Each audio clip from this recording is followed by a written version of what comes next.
Hi friends, ಎಲ್ಲರಿಗೂ ನಮಸ್ಕಾರ. Welcome to my YouTube channel Chirabandhavya ಕಾದಂಬರಿ ಅಧ್ಯಾಯ 1. ಸ್ನೇಹಿತರೆ, ದಯವಿಟ್ಟು ಈ ಒಂದು ಕಾದಂಬರಿ ತಮಗೆ ಇಷ್ಟ ಆಗಿದ್ರೆ ಲೈಕ್ ಮಾಡಿ, ಸಬ್ಸ್ಕ್ರೈಬ್ ಮಾಡಿ, ಸಪೋರ್ಟ್ ಮಾಡಿ ಫ್ರೆಂಡ್ಸ್.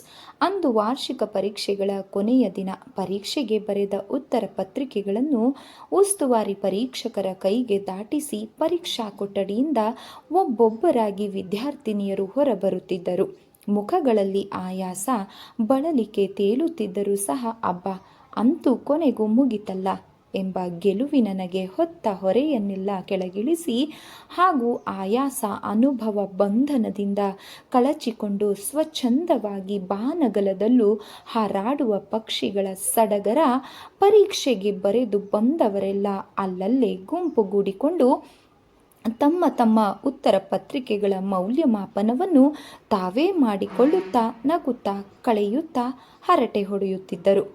ಇನ್ನು ವಿದ್ಯಾರ್ಥಿ ಜೀವನದ ಹುಡುಗಾಟ ಅಮೋಘ ಪ್ರಮೋದಗಳು ಮುಗಿದಂತೆಯೇ ಮುಂದೇನು ಎಂಬ ಪ್ರಶ್ನೆ ಎಲ್ಲರ ಮನದಲ್ಲಿ ನಾಲಿಗೆಗಳನ್ನು ನಲಿದಾಡುತ್ತಿದ್ದವು.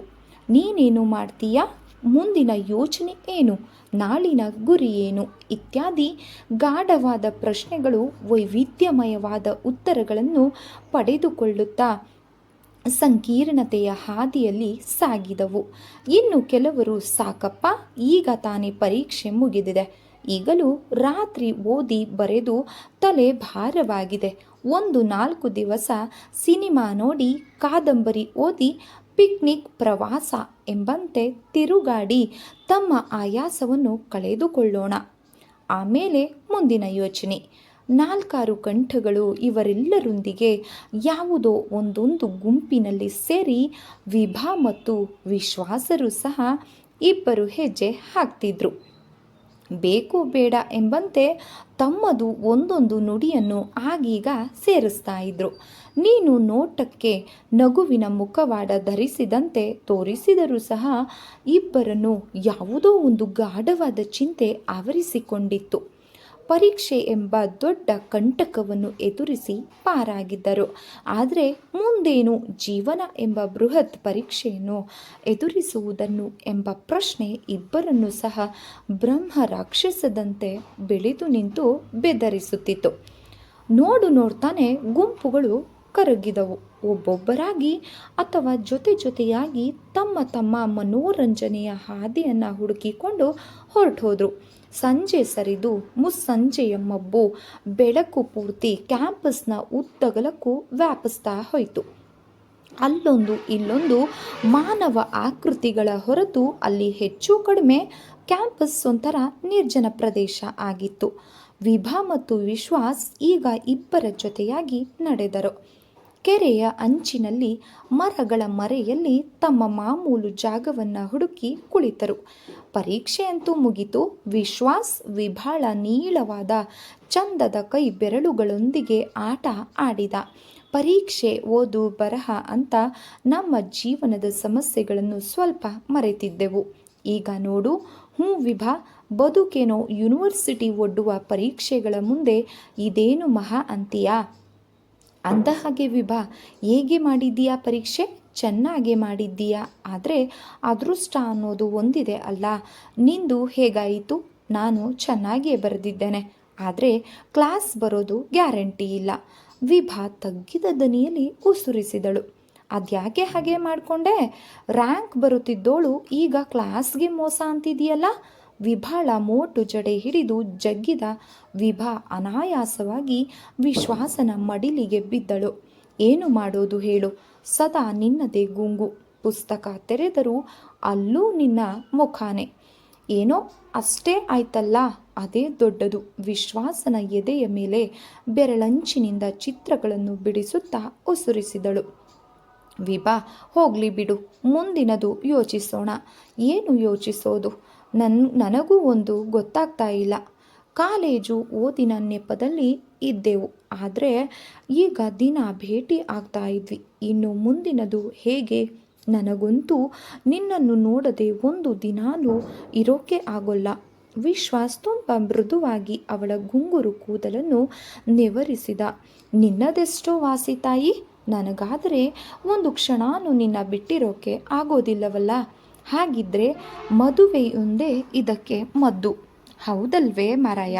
ಹೌದು ಮಾರಾಯ್ತಿ.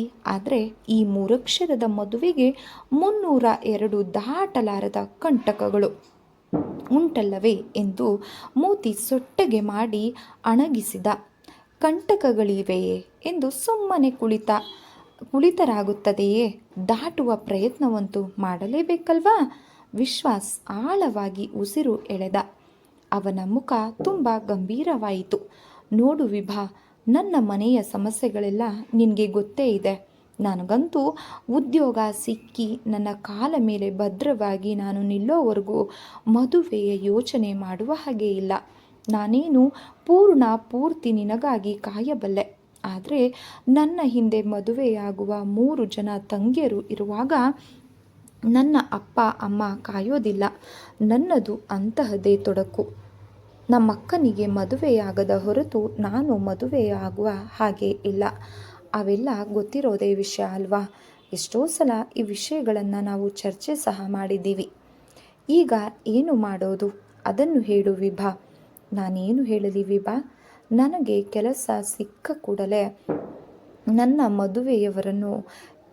ಮನೆಯವರನ್ನು ಎದುರಿಸಿ ಆದರೂ ನಿನ್ನ ಮದುವೆ ಆಗ್ತೀನಿ, ನಿನ್ನ ಮದುವೆ ವಿಷಯ ಮುಂದೆ ಹಾಕಿಸಿ ಕಾಯ್ತೀಯ ತಾನೇ? ಹೇಳಿದೆನಲ್ಲ ವಿಶು, ನಾನೇನೋ ಕಾಯ್ತೀನಿ. ಆದರೆ ಮನೆಯಲ್ಲಿ ಯಾವ ರೀತಿ ಒತ್ತಡ ತರ್ತಾರೋ ಹೇಗೆ ಹೇಳಲಿ? ಅಲ್ಲದೆ ಜಾತಿ ಪ್ರಶ್ನೆ ಬೇರೆ. ನಮ್ಮ ಮಧ್ಯೆ ಗೋಡೆ ಕಟ್ಟಿದ ಎಲ್ಲ ಹೇಗೆ ನಿಭಾಯಿಸ್ತೀವೋ ಗೊತ್ತಿಲ್ಲ. ನೋಡು, ನೀನು ಕೆಲಸಕ್ಕೆ ಪ್ರಯತ್ನ ಮಾಡು. ಯಾರೊಬ್ಬರಿಗೆ ಮೊದಲು ಕೆಲಸ ಸಿಗುತ್ತದೆಯೋ ಸಾಕು, ಯಾರಿಗಾದರೂ ಒಂದು ಕೆಲಸ ಸಿಗಲಿ. ಆಮೇಲೆ ನಾವು ರಿಜಿಸ್ಟರ್ ವಿವಾಹ ಮಾಡಿಕೊಳ್ಳೋಣ. ಅದುವರೆಗೂ ಸಹ ನಾವಿಬ್ಬರು ಹೀಗೆ ಆಗಾಗ ದೇವಿಯವರ ಪ್ರತ್ಯಕ್ಷ ಭಕ್ತನಿಗೆ ಕೃಪೆ ತೋರಿಸ್ತೀನಿ ಎನ್ನುತ್ತಾ ವಿಭಾಳನ್ನು ಎಳೆದುಕೊಂಡು ಗಾಢವಾಗಿ ಆಲಂಗಿಸಿ ಅವಳ ಗುಲಾಬಿ ಹೆಸಳಿನಂತಹ ಚೆಂದುಟಿಗಳ ಮೇಲೆ ಚುಂಬಿಸಿದ. ದೇವ್ರೇ ಗತಿ. ವಿಶ್ವಾಸ್ 2 ಕೈಗಳನ್ನು ಎತ್ತಿ ಆಕಾಶದ ಕಡೆಗೆ ಚಾಚಿದ. ವಿಶ್ವಾಸ್, ಹೊತ್ತಾಯಿತು, ಮನೆಗೆ ಹೋಗೋಣವಾ? ಹೋಗಲೇಬೇಕಲ್ಲ ಮುದ್ದು ವಿಭಾ. ಇಬ್ಬರು ಪ್ರಯತ್ನಪೂರ್ವಕವಾಗಿ ಬಾಹುವನ್ನು ಬಳಸಿಕೊಂಡು ನಗರಾಭಿಮುಖವಾಗಿ ನಡೆದರು. ಇಬ್ಬರು ಸಹ ವಿಭಾ ಮತ್ತು ವಿಶ್ವಾಸ್ ಇಬ್ಬರು ಸ್ನೇಹಿತರು. ಪ್ರಾಥಮಿಕ ಶಾಲೆಯಲ್ಲಾದ ಪರಿಚಯ. ಇವರ ಸ್ನೇಹ ಪ್ರೌಢಶಾಲೆಯ ಹಂತಕ್ಕೆ ಬರುವಾಗಲೇ ಇಬ್ಬರನ್ನು ಏನೋ ಒಂದು ಬಗೆಯ ಸೆಳೆತ, ಆಕರ್ಷಣೆ, ಒಬ್ಬರನ್ನೊಬ್ಬರು ಅಗಲಿರಲಾರದಂತಹ ಅನುಬಂಧ, ಒಂದು ದಿನ ನೋಡಲಾಗದಿದ್ದರೂ ಹೇಳಲಾರದ, ಅನುಭವಿಸಲಾರದ ತುಡಿತ, ವೇದನೆ, ಕಷ್ಟ, ಸುಖ, ನೋವು, ನಲಿವು ಏನಿದ್ದರೂ ಸಹ ಪರಸ್ಪರ ಹಂಚಿಕೊಂಡು ಹಗುರಾಗುವ ಆತ್ಮೀಯ ಬಂಧ. ಕಾಲೇಜಿನ ಸೋಪಾನಗಳನ್ನು ಏರುವಾಗ ಅವರಿಬ್ಬರಿಗೂ ಅರ್ಥವಾಗತೊಡಗಿತ್ತು.